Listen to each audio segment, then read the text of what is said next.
Boom!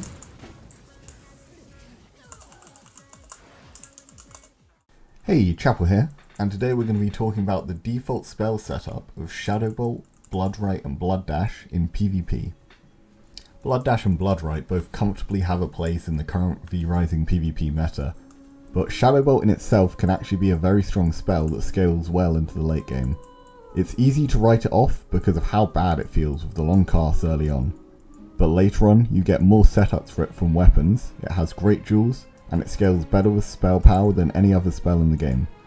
It's not uncommon to find yourself hitting half of someone's health just from a single Shadowbolt cast. These are the duels you'll ideally want to be running. First of all, for Shadowbolt, you want Consume Leech for damage, the damage on explosion and cast time. For Bloodright, you're wanting damage on trigger, additional weapon damage, and duration. For Blood Dash, just run the standard additional healing, additional damage, and the slow if possible. Moving on to the strengths and weaknesses of this setup.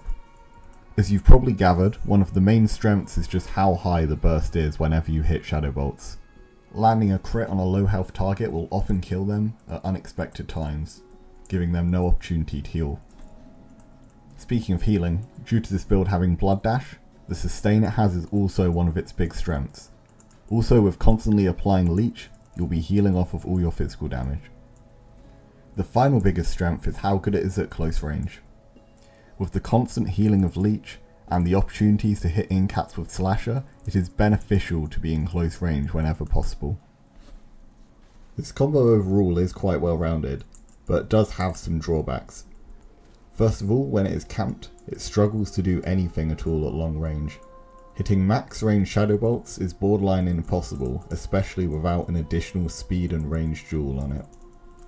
Another problem is in the context of 1v1s, it struggles to create openings.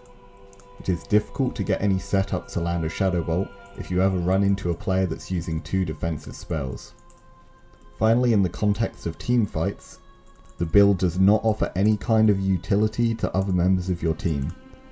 The damage it can provide is great, but having spells that can also support teammates is ideally what you currently want. There are not many combos that are specific to this build, but it does have quite a distinctive playstyle.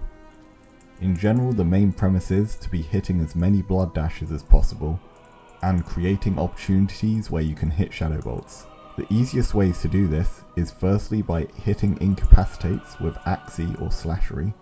Alternatively, you'd want to force as many defensive cooldowns as possible to enable you to hit raw Shadowbolts. That's all from me. As usual, I've made a compilation of clips showing the highlights of this.